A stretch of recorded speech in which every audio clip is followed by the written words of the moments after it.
Kemudian ikhwati fillah azanallahu wa iyyakum, di akhir ini para ulama di sini menjelaskan ya, contoh-contoh dari usaha para ulama di dalam menarik ulang kaum muslimin agar membawa mereka ke dalam akidah yang benar.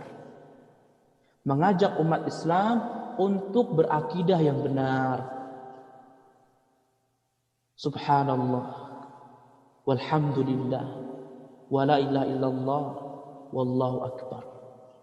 Di antara hikmah Allah Subhanahu wa taala mengangkat, mengutus, menciptakan, mengeluarkan umat Islam, ulama-ulama yang benar-benar sesuai dengan jalannya para sahabat dan Nabi Muhammad SAW. Mereka memperbaiki apa yang sudah terjadi dalam kerusakan di umat Islam, termasuk akidah yang dirusak oleh sebagian kaum muslimin. Mereka benarkan. Mereka mengembalikan umat Islam kepada sunnah-sunnah Rasulullah SAW. Mereka menghancurkan kebodohan yang telah merajalela. Mereka menghancurkan kebid'ahan yang sudah tersebar luas. Dan di sini para ulama menyebutkan beberapa orang-orang yang mereka memiliki peranan penting dalam mengembalikan umat Islam di dalam akidah yang benar sesuai dengan pemahaman Rasulullah SAW dan para sahabat. Di antara yang pertama adalah sahabat Abu Bakar As-Siddiq. Sahabat Abu Bakar As-Siddiq beliau memiliki peranan penting dalam mengembalikan umat Islam dari akidah yang rusak menuju akidah yang benar. Ketika apa itu? Ketika perang murtad, memerangi orang-orang murtad. Karena ketika Rasulullah SAW meninggal dunia, maka beberapa kabilah itu murtad. Beberapa kabilah murtad hingga akhirnya Abu Bakar As-Siddiq pun memerangi mereka, mengajak mereka kembali, ayo kembali masuk Islam. Dan akhirnya mereka masuk Islam kembali, walaupun ada sebagian yang tetap murtad. Nah, kemudian yang kedua adalah Khalifah Umar bin Khattab Al-Faruq, membedakan antara kebenaran dan kebatilan. Lihatlah peranan beliau ya terhadap orang-orang yang mutasyabihat, orang-orang yang mempelajari, yang bertanya tentang mutasyabihat ya. Sebagaimana yang telah kita baca di kitab Hilyah Thalibul Ilmi, ada seorang yang bernama Sobil dari kota Yaman, kemudian datang ke kota Madinah dan bertanya tentang hal yang mutasyabihat. Nah, kemudian Umar bin Khattab pun memanggilnya dan sudah menyiapkan pelepah kurma. Nah, akhirnya Umar bin Khattab pun memukul Sobit tadi. 1, 2, berapa kali pukulan. Lihatlah peranan yang begitu penting ya. Menghalangi umat Islam agar tidak terkena syubhat orang tadi. Sampai akhirnya dia dipulangkan ke kota Yaman. Hingga akhirnya Umar bin Khattab menulis sepucuk surat kepada Abu Musa Al-Asy'ari, memerintahkan agar jangan sampai setiap kaum muslimin yang mau duduk sama orang tadi. Jangan ada yang mau, tidak ada yang boleh duduk bersama Sabiq. Karena dia diriwayatkan ya memiliki pemikiran Khawarij. Pemikiran yang menyimpang.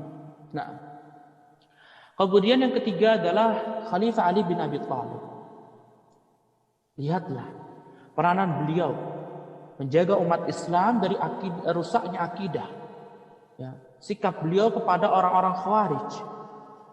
Sampai beliau Ali bin Abi Thalib mengutus Abdullah bin Abbas untuk mendebat orang-orang Khawarij. Sebagian besar masuk Islam, sebagian besar kembali bertaubat, sebagian besar lagi tidak mau. Hingga akhirnya Ali bin Abi Thalib pun memerangi mereka. Dan beberapa poin juga peranan Ali terhadap Rafidhah dan yang lainnya. Nah, kemudian yang berikutnya, ya, ulama yang bernama Abdullah bin Umar, sahabat, dan ulama yang bernama Abdullah bin Abbas, sahabat. Dua orang ini mengembalikan umat Islam, mencegah umat Islam agar mereka tidak berpemikiran qadariyah yang tumbuh waktu itu. Mereka berusaha semaksimal mungkin bagaimana kaum muslimin agar tidak rusak akidahnya, mencegah. Nah, dan ulama-ulama yang datang setelah mereka, di antaranya adalah Imam Al-Hasan Al-Basri. Yang berikut ini yang kita sebutkan adalah ulama-ulama Ahlussunnah yang kita mengambil ilmu dari mereka. Yang pertama adalah Imam Al-Hasan Al-Basri. Kemudian yang kedua Imam Abu Hanifah. Kemudian yang ketiga Imam Malik. Kemudian yang keempat Imam Syafi'i. Kemudian yang berikutnya Imam Ad-Darimi, Sunan Ad-Darimi. Kemudian juga Imam Ahmad bin Hanbal. Kemudian Ibnu Khuzaimah, Sahih Ibnu Khuzaimah, pengarang kitab Sahih. Nah, kemudian Ibnu Battah, ya, seorang ulama. Kemudian Ibnu Mandah. Kemudian Ibnu Abdul Bar Al-Maliki. Kemudian Syekhul Islam Ibnu Taimiyah. Kemudian murid beliau yang bernama Ibnu Qayyim. Dan orang-orang atau para ulama selain mereka, rahimahumullahu jami'an. Yang mereka ini berusaha keras menolak hal-hal yang memperkeruh sunnah Rasulullah SAW. Mereka menepis semua tuduhan, syubhat-syubhat. Mereka menghalangi umat Islam agar tidak terkena bid'ah. Agar mereka umat Islam tidak terjatuh ke dalam bid'ah yang tidak ada contohnya dari Nabi SAW. Dan mencegah mereka dari ilmu kalam dan kelompok-kelompok yang sesat lainnya. Nah, kemudian ikhwati fillah azanallahu wa iyyakum.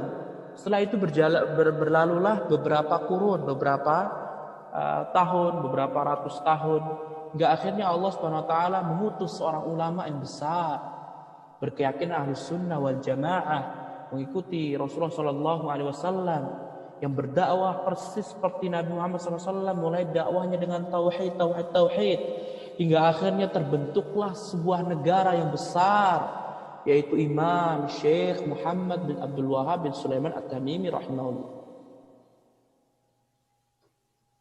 Allah Subhanahu wa taala mengeluarkan seorang ulama besar, satu orang yang dibantu dengan Malik Saud, berdakwah, membangun persis seperti Rasulullah SAW, sesuai pertama kali tauhid, hingga akhirnya terbangunlah kerajaan yang begitu besar.